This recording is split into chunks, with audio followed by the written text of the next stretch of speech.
and one of his newest books is 10 Myths About Israel. He's going to be speaking about why Palestine is still the issue, so I'd like you to join me in welcoming Professor Pape.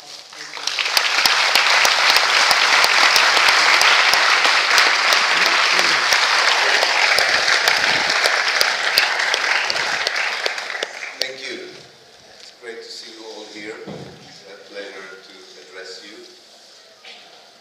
Palestine is still the issue because it's one of the few places in the world, and one of the few political issues and problems in the world which is still misunderstood and still misperceived and misrepresented in this time and age.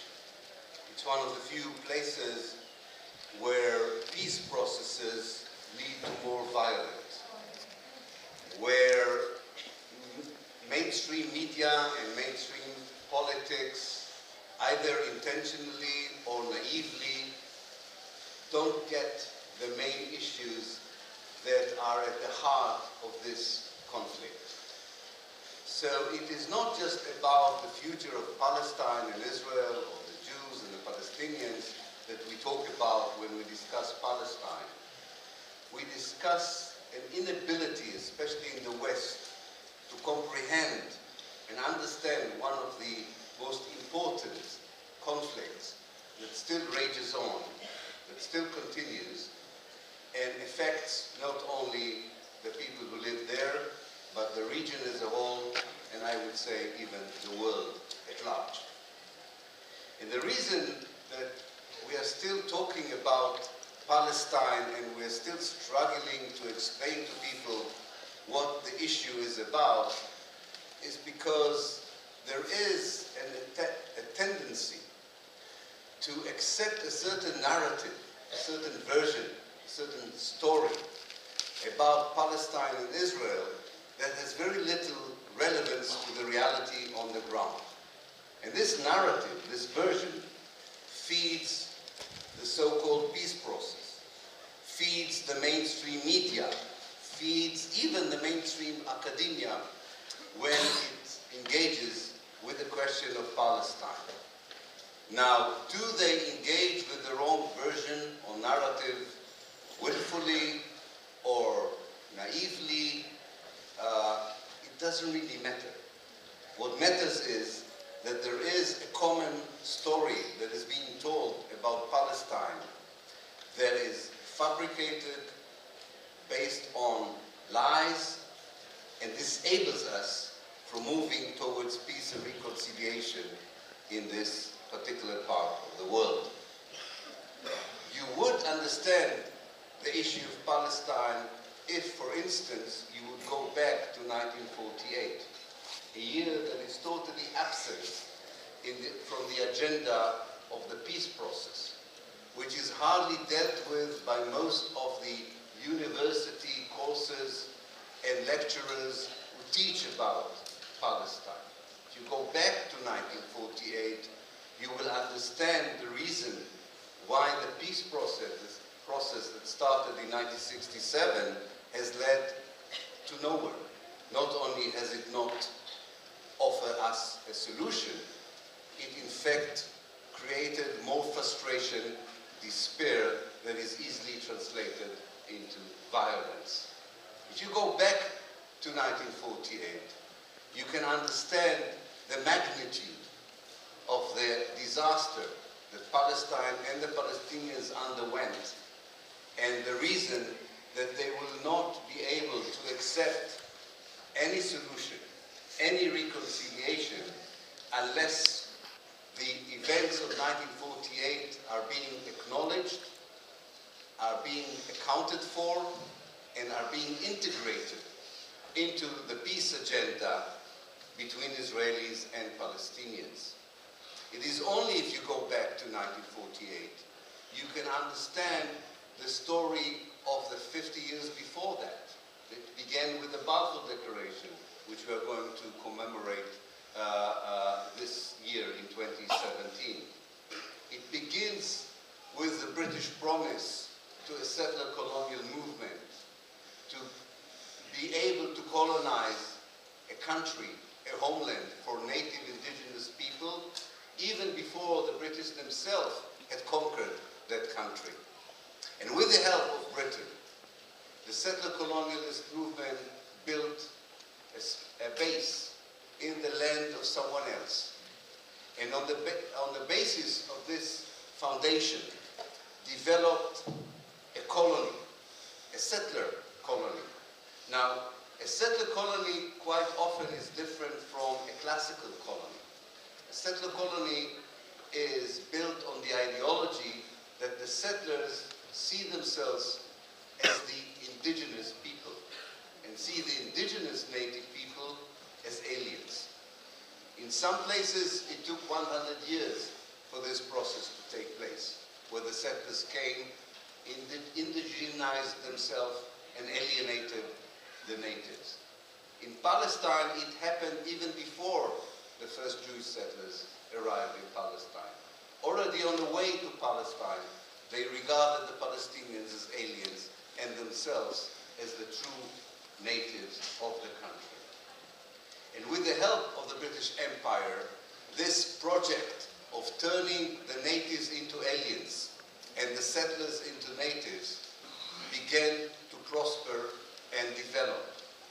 And one of the basic logics of a settler colonial movement, be it Zionism or be it the white settlers movement in South Africa or in North America, one of the basic logic, one of the basic assumptions of a settler colonialist movement is that the settler colonial project cannot succeed unless you remove the native population, unless you get rid of the native population.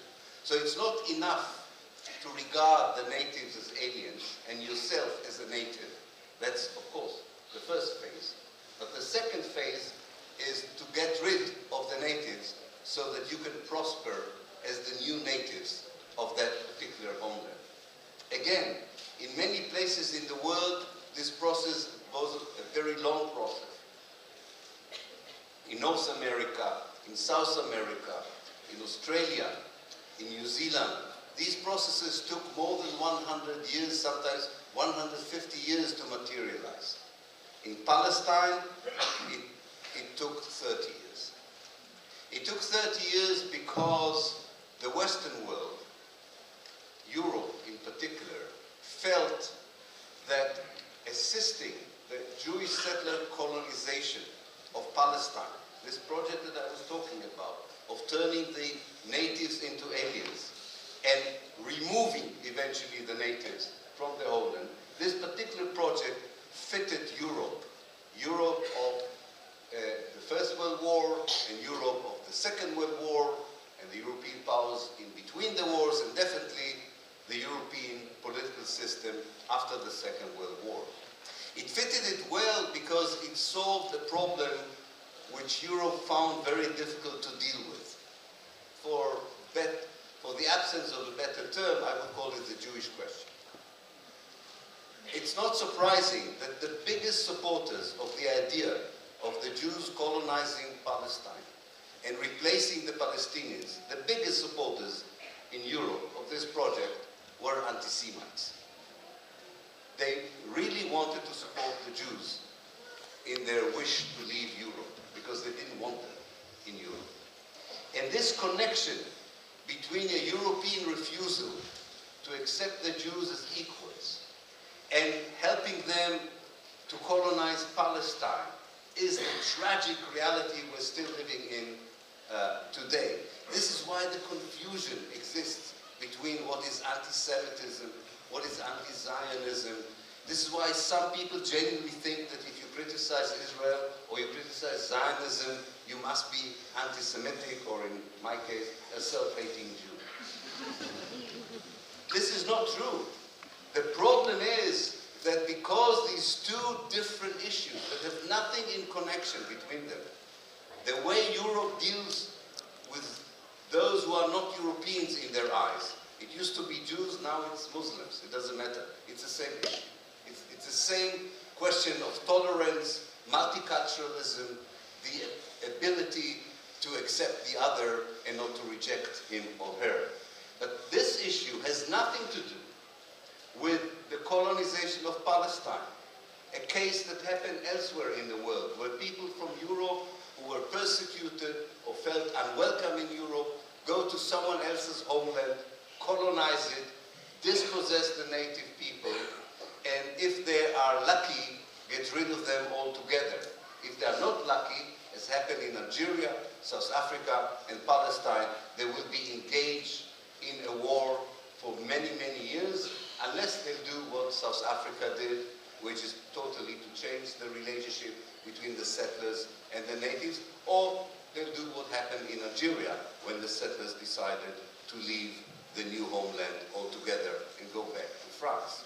But if they insist on keeping the new homeland and they're unable to get rid of the natives, you have a conflict.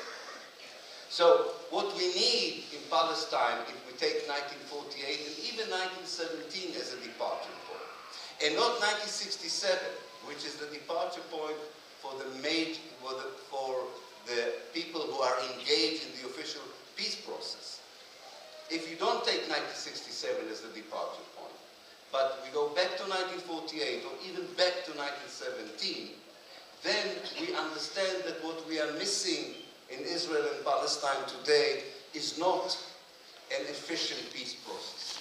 We don't need a peace process. We don't need a peace diplomacy. We don't need to bring the two sides together with the help of the international community or the help of a more mature country like the United States, which probably sounds quite funny these days to use the word mature and American policy.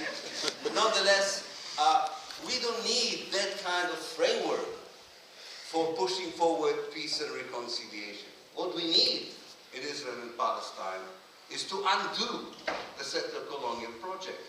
What we need to do is to decolonize Palestine, Israel, the Palestinians, the Israelis. We all have to be decolonized because the settler colonial ideology is still the ideology of Israel today. Because they were unsuccessful because they have failed in having a complete removal of the indigenous people. Because the Palestinians started a war of liberation, and because many of them are still there in their homeland. Because all of that, the settler colonial machinery, the settler colonial ideology, the settler colonial policies are still intact.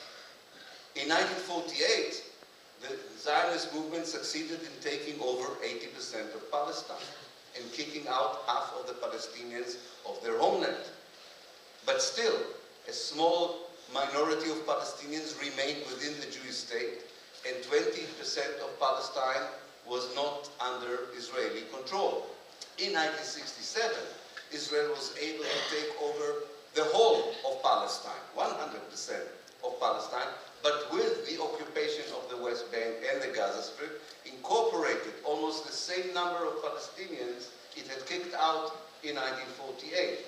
So in order to engage with the presence of the Palestinians, with the Palestinian national movement, with the Palestinian aspirations and demands and insistence that Palestine belongs to them, in order to engage with this, and without giving up the settler colonial mentality, namely that Palestine is yours and actually the Palestinians are aliens, if this is what you have, a liberation movement of the indigenous native people and the settler colonial mentality of the colonizer, the only thing you can have is a conflict. And the only way the Zionist movement and later the State of Israel can deal with the aspirations of the Palestinians, with the attachment of the Palestinians to their homeland, the only way they can deal if they don't give up the settler colonial mentality is by using force. And they for that purpose, they have built a huge military capacity, employing it against people who have very little military capacity themselves, who rely on others, namely their Arab brothers and sisters in the Arab world, or the Muslim world, which has failed so far the Palestinians dismally in supporting them.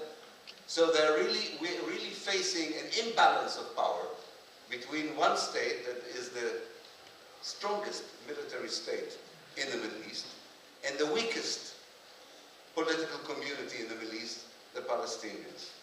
And this imbalance will continue, and the horrible, cruel results of this imbalance will come to us through the television screen, through our visits to Palestine, with all its brutal reality of the killing of people, of expelling people, demolishing their houses, imprisoning people without trial. This whole reality will continue to be in our face if we continue to talk about a peace process between the settler colonial state that still adheres to the settler colonial mentality, in brackets again,